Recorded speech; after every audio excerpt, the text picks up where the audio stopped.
Kasus pembunuhan yang paling terkenal di London yaitu Jack the Ripper. Jack the Ripper adalah sebuah serangkaian pembunuhan berantai terkenal yang terjadi di London, Inggris, antara April 1888 dan Februari 1891, dikenal juga sebagai pembunuhan Whitechapel. Pelaku, yang belum pernah teridentifikasi, diduga membunuh setidaknya 5 wanita yang dikenal sebagai 5 kanonik yaitu Mary Ann Nichols, Annie Chapman, Elizabeth Stride, Catherine Eddowes, dan Mary Jane Kelly. Korban-korban ini umumnya adalah pelacur yang tubuhnya ditemukan dalam keadaan mutilasi berat dengan leher terpotong dan organ-organ vital sering hilang, indikasi bahwa pelaku memiliki pengetahuan anatomi yang cukup ahli. Pembunuhan dilakukan pada malam hari dengan lokasi yang sulit diselidiki, sehingga identitas pelaku tidak bisa dipastikan. Salah satu korban juga ditemukan hanya dengan 1 ginjal, yang diduga dicuri oleh pelaku.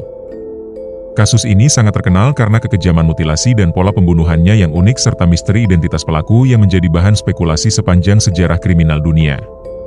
Selain 5 korban kanonik itu, ada beberapa pembunuhan terkait lainnya yang kadang-kadang diasosiasikan dengan pelaku, seperti kasus Martha Tabram, walaupun detail luka berbeda dari pola utama.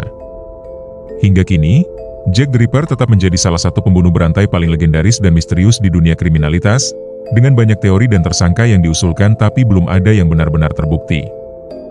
Kelima korban kanonik Jack the Ripper.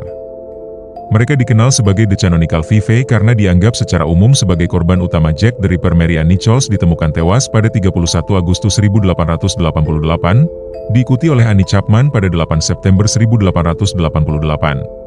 Kemudian Elizabeth Stride dan Catherine Eddowes keduanya dibunuh pada malam 30 September 1888. Terakhir, Mary Jane Kelly menjadi korban paling tragis dengan pembunuhan pada 9 November 1888 di dalam kamarnya sendiri. Mereka sebagian besar adalah perempuan yang hidup dalam kondisi rentan dan terpinggirkan di masyarakat Victoria, dan beberapa di antaranya diketahui sebagai pekerja seks. Pembunuhan mereka dilakukan dengan cara yang sangat brutal dan menjadi pusat perhatian serta ketakutan masyarakat pada masa itu. Teori utama tentang identitas Jack the Ripper banyak berfokus pada beberapa tersangka, tetapi yang paling menonjol adalah Aaron Kosminski, seorang tukang cukur keturunan Polandia yang tinggal di London. Berdasarkan bukti analisis DNA terbaru yang diklaim oleh beberapa sejarawan dan ilmuwan forensik, Kosminski diduga adalah pembunuh tersebut. Ia dikenal memiliki gangguan mental dan sempat dirawat di rumah sakit jiwa selama bertahun-tahun. Selain Kosminski, terdapat teori yang menyebutkan tersangka lain seperti Montague John Druitt, seorang pengacara muda yang menghilang setelah pembunuhan terakhir, Michael Ostrog, seorang penjahat dan medis palsu, dan Walter Sickert, seorang pelukis Inggris yang sering menjadi bahan spekulasi. Namun, tidak ada bukti pasti yang mengkonfirmasi identitas pelaku secara definitif. Identitas Jack the Ripper tetap menjadi misteri yang memicu beragam teori dan spekulasi selama lebih dari 1 abad. Sebagian besar teori berlandaskan pada interpretasi bukti-bukti yang seringkali kontroversial atau tidak lengkap. Bukti forensik modern yang diuji ulang dalam kasus Jack the Ripper terutama melibatkan analisis DNA dari sebuah selendang sutra yang diduga ditemukan di dekat tubuh korban keempat, Catherine Eddowes, pada tahun 1888. Penelitian terbaru yang dipublikasikan pada 2019 dan diperbarui pada 2024 menggunakan teknologi DNA mitokondria canggih berhasil mengidentifikasi DNA darah dan semen di selendang tersebut.